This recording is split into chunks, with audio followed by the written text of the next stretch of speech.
Okay, well, chapter 12, making equations do all the work for you. And pay attention to the title of that chapter. This is all about using the skills that we've developed in connecting the concepts of addition, subtracting, multiplying, dividing, fractions, ratios, proportion, and setting up equations, and then in a way making life easier for you by doing algebra so that you don't have to really think about things as deeply as you have to, which I know I'm a big fan of thinking, but really algebra is a tool to make some things easier for you. So if you create an equation that describes a particular situation and then do some mathematical operation to both sides of the equal sign, you might get a new equation that is easier for you to solve. So I'll just go through some examples. So here's an example from the textbook about a hungry dog. So 9/10 of cups of dog food is 2/3 of his regular serving. What's the size of his regular serving? So you could possibly just kind of think about that, reason that out, sort of make a picture in your mind, figure out like, well, 9/10 is 2/3, so then I need to grow both of those amounts until I get to 1. So some of you are pretty adept at thinking that way, especially when the numbers are small and easy, relatively easy, like 9 and 10 and 2 and thirds. But if I know that I can do a problem that has easy numbers a certain way, and if I've been able to unpack my thinking, then I can do a harder problem as well. So we know that 9/10 cups of dog food is 2/3 of his regular serving. So 9/10 is 2/3 of serving. All right, at this point you can kind of turn your brain off, because don't quote me on that, although this isn't a video. Don't ever turn your brain off. 9/10 is 2/3 of x. Okay, so now we have an equation. We can do the same thing to both sides of the equal sign to get x by itself. You could divide both sides by 2/3. Divide by 2/3, because this is 2/3 times x. So what undoes multiplication is dividing. You could multiply both sides by 3, because this is dividing by 3. You could multiply both sides by 3, and then you could divide both sides by 2. Thinking about that, you're thinking about this is not 2/3 times x, but you're thinking of this as 2 times x and then divided by 3. So you undo this multiplication by 2 by dividing by 2. You undo this multiplication, you undo this division by 3 by multiplying by 3. So whichever way you choose to do that, you're going to end up with something that looks like this. And you're going to get 27 over 20. What wouldn't work there is if you tried to subtract 2/3 from both sides. Because if you have this equation, 9/10 equals 2/3 times x, if you tried to subtract 2/3, which you could do anything you like to both sides of the equal sign as long as you're not dividing by 0. If I tried to subtract 2/3, that would not get x by itself, because subtracting 2/3 of x,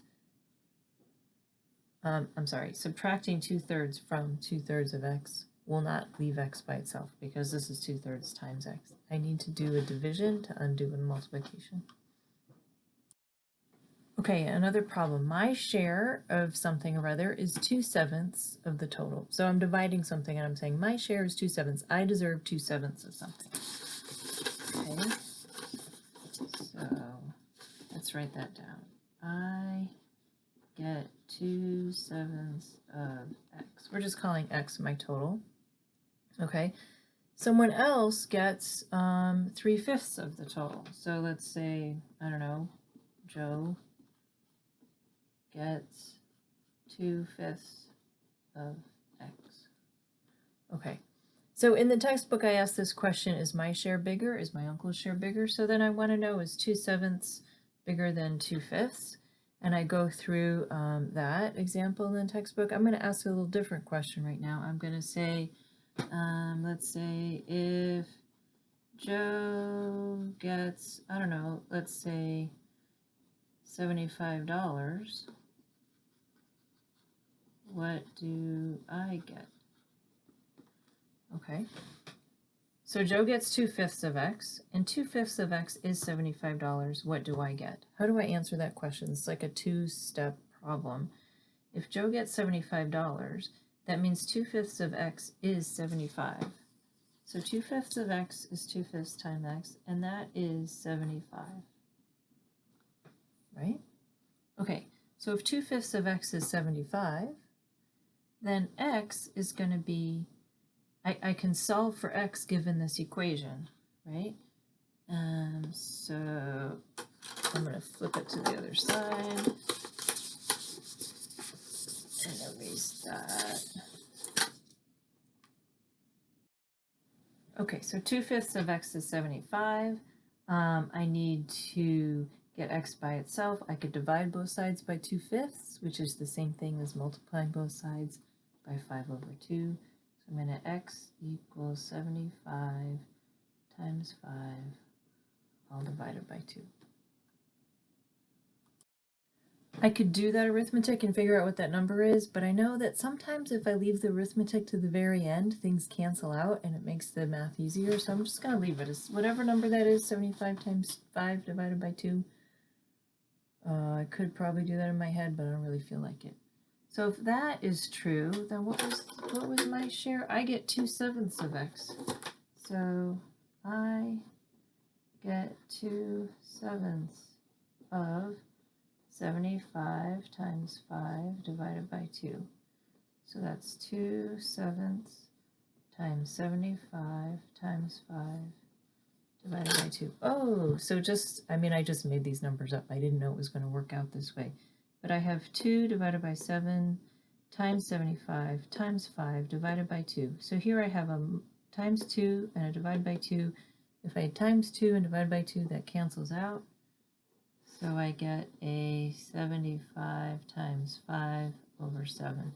I look at that and I don't see anything that really simplifies very easily.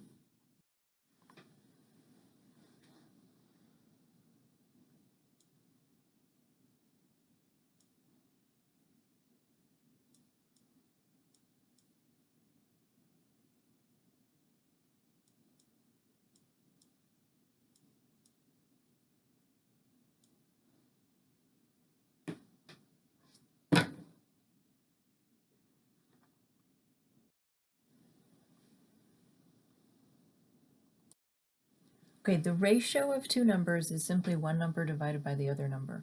If the ratio of two numbers is constant, that means those two quantities are proportional. So if you know that the ratio between two variables is constant, right, then you can create an equation that describes the relationship between those variables that's always going to be true.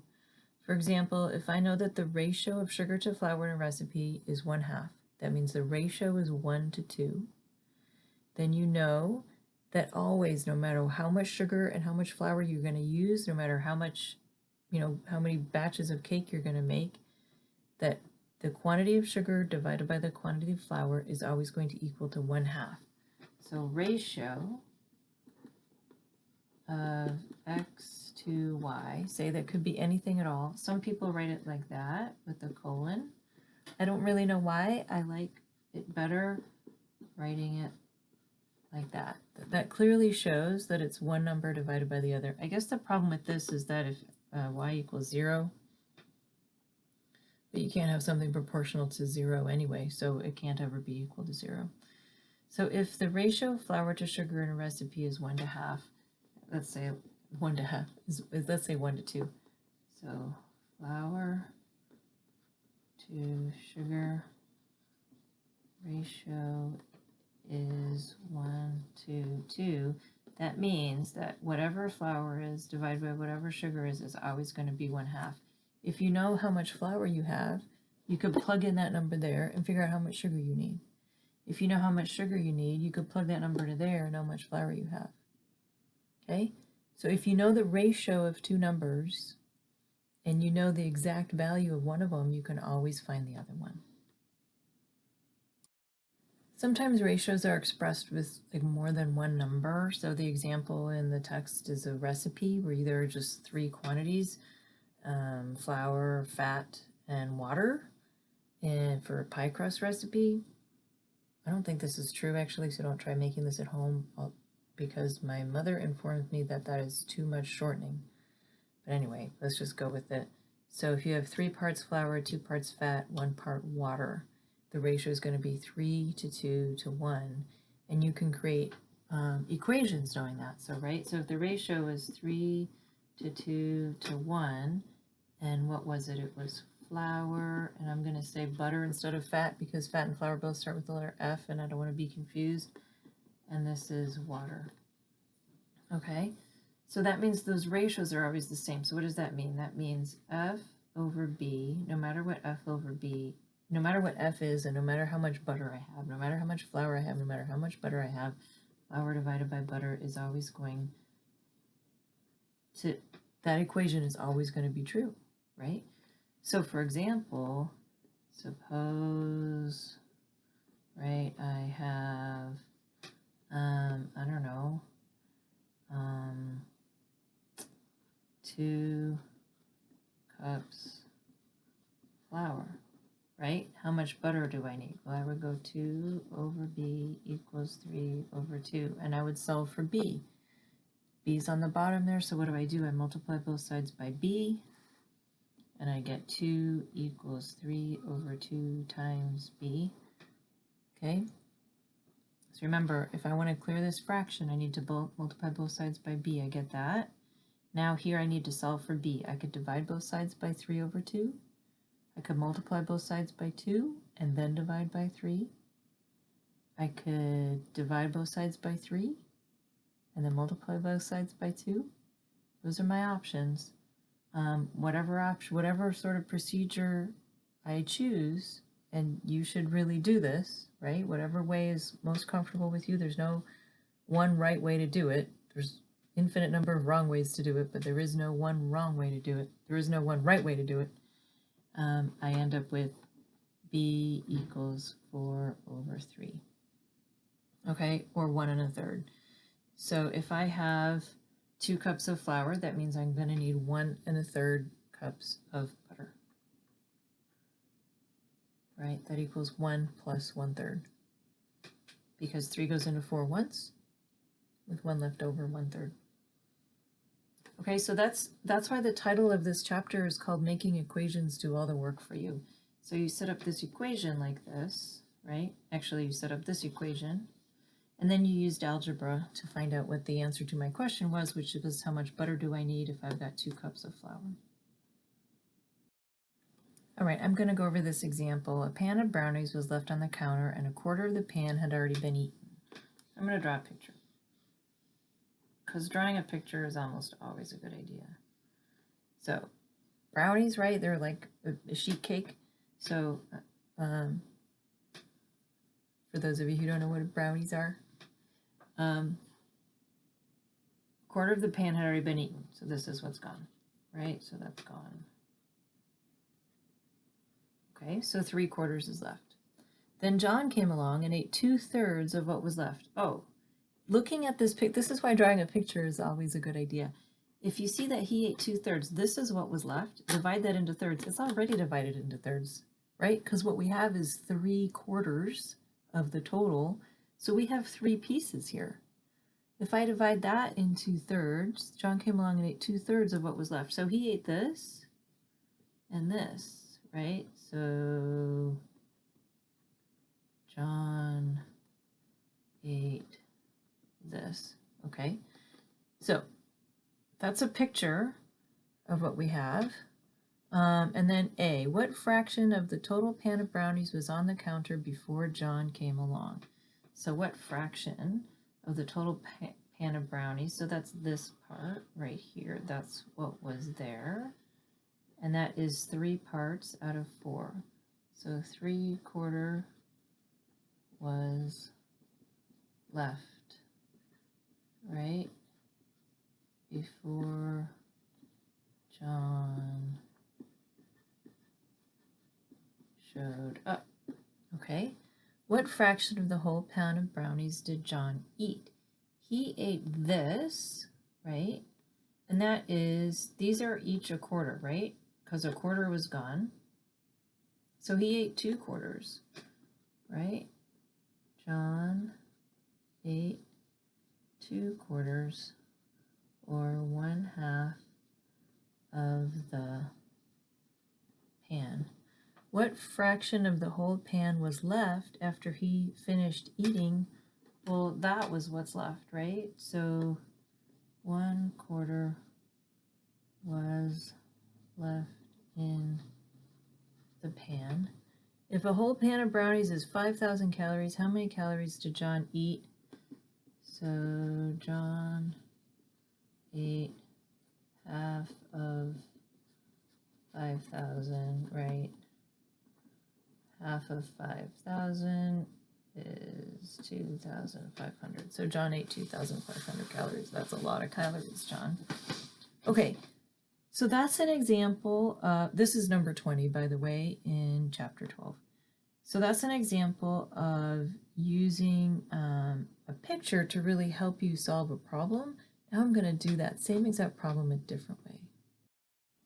Okay, so here's number 20 again. So a pan of brownies was left on the counter and a quarter of the pan had already been eaten. Then John came along and ate 2/3 of what was left. Okay, so what fraction of the total pan of brownies was on the counter before John came along? So A, if a quarter had been eaten, that means 3/4 is left because 4/4 is the total thing.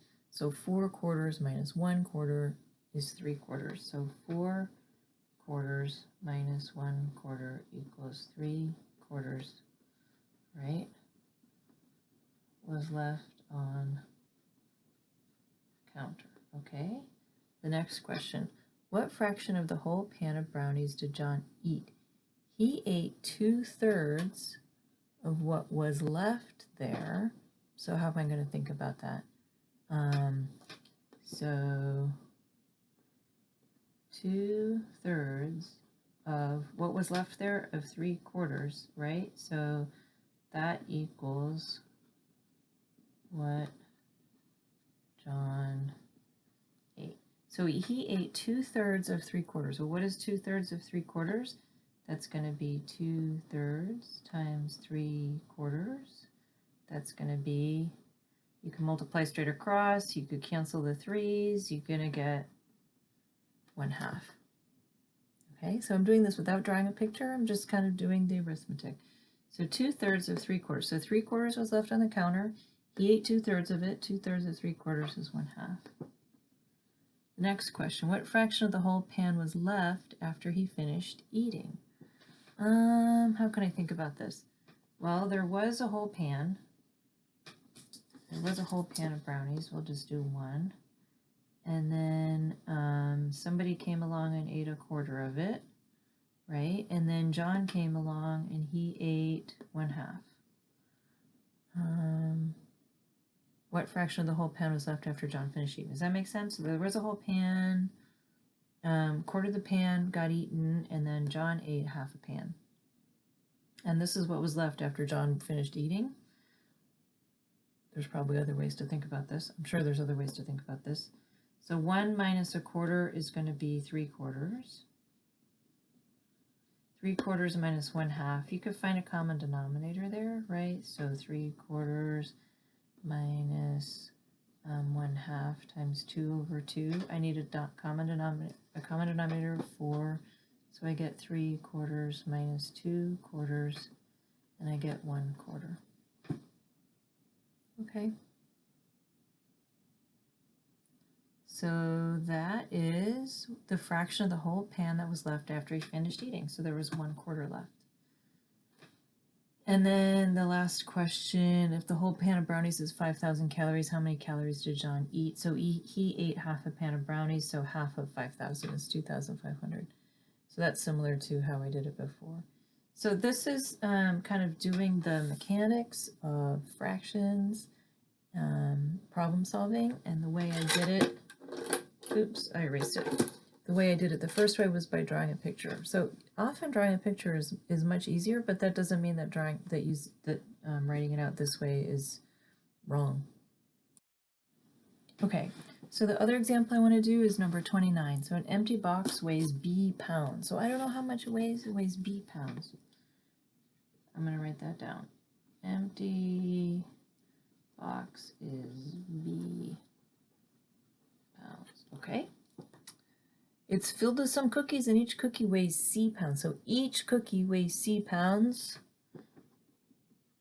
Each cookie weighs C pounds. That's probably some, C is probably a number less than 1, right? Because a cookie that weighs a pound would be a cake, not a cookie. So CE is probably some number less than 1, like 0.1 or 0.2 or something like that. Okay. If the box and the cookies all together weigh T pounds, how many cookies are in the box? So the tricky thing here, well, one tricky thing here is nowhere in this problem, this is number 29, you should read it, like pause this video right now and read number 29. Nowhere in there does it ask you, or does it tell you what variable to use for the number of cookies, and you have to invent that. You can call it X, you can call it N for number of cookies. I'm going to call it N for number of cookies, because the cookies all together is N times C. If each cookie weighs C pounds and I have 10 cookies, then altogether they weigh 10 times C. If I have got 5 cookies and each cookie weighs C pounds, then altogether they weigh 5 times C, right? Multiplication is repetition. So I'm repeating C however many cookies I have. So I'm going to say I have X cookies, right? So the box and the cookies all together weigh T pounds. So I have the box, it weighs B pounds, plus I have X times C, and that altogether equals T. All right. How many cookies are in the box? So I made this equation that correctly describes this situation, but it doesn't answer my question. My question is asking me to get C all by itself.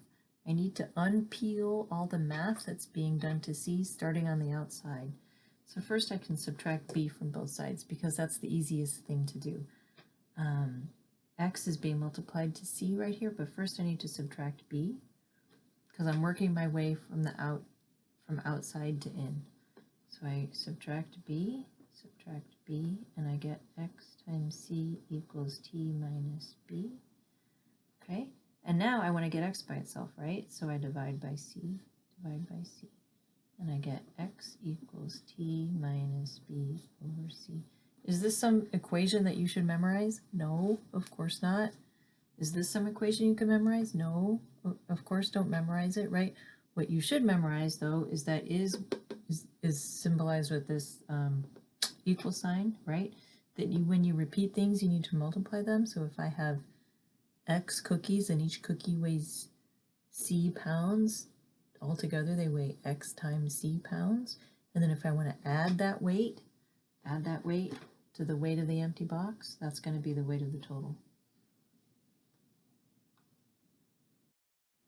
Okay, here's another problem. Suppose you start painting a fence and you paint one post every 10 minutes. How many posts do you paint in 20 minutes? So you're painting a fence and you paint one post every 10 minutes. How many posts do you paint in 20 minutes? Well, it's double that, right? Because if I double the minutes, then I would double the fence posts so I could paint 2 fence posts. Okay, so that's just like proportional reasoning. It's not really algebraic reasoning, which is related.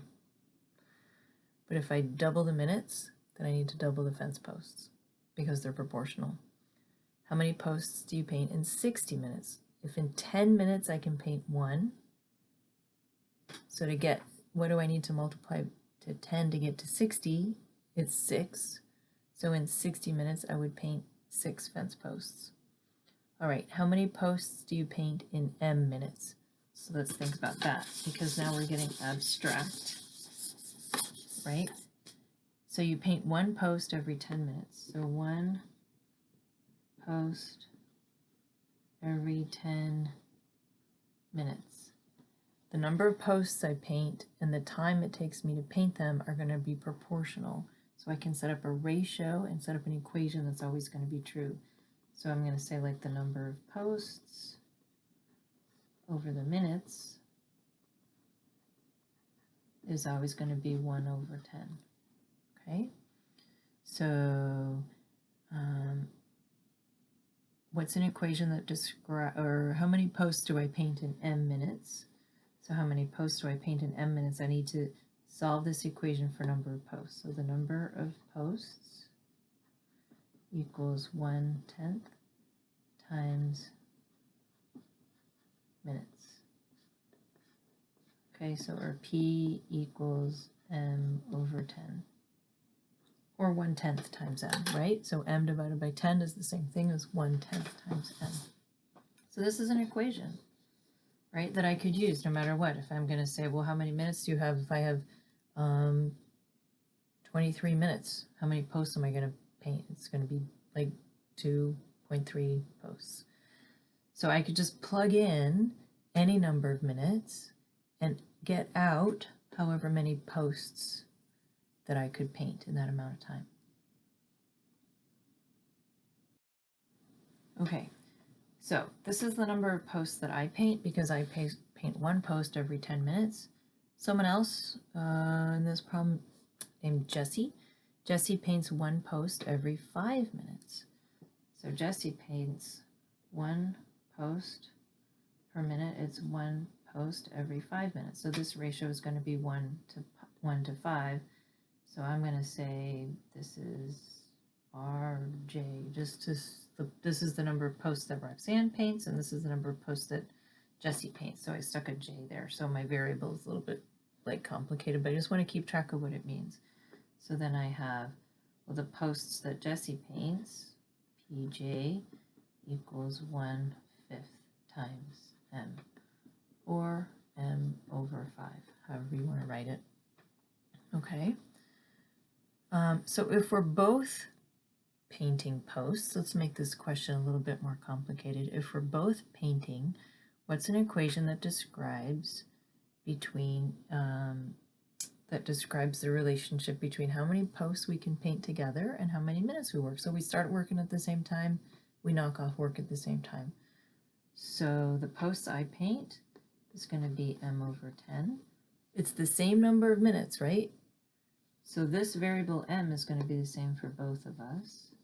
And those are the number of posts that Jessie paints. And together, that's how many we paint. We need a common denominator there. So it's m over 10 plus m over 5. We need that weird form of number 1. So we get m plus 2m over 10. We get 3m over 10. Okay, so working together, in 5 minutes, we can paint 1.5 posts because 15 divided by 10 is 1.5. So this is the equation. So I'll say total P. Okay. So the total posts that we could paint working together is going to be the number of posts that I can paint plus the number of posts that Jessie can paint. We add them. You could stop right here, right? This is true. But I just wanted to make the equation a little bit simpler because this is equivalent to 3m divided by 10. Okay, those are all the examples that I'm going to do from chapter 12. It's a long chapter. Think about each problem carefully. Don't just look at the solutions. Your solutions most likely will be different from the way I would do it, right? And the way I would do it again is going to be different than the way I just did it. There are many pathways to the right answer, but make sure that you can explain your reasoning, right? That's the power of mathematical thinking, that you can explain your reasoning and that it's all like logically consistent. Okay, good luck. Bye.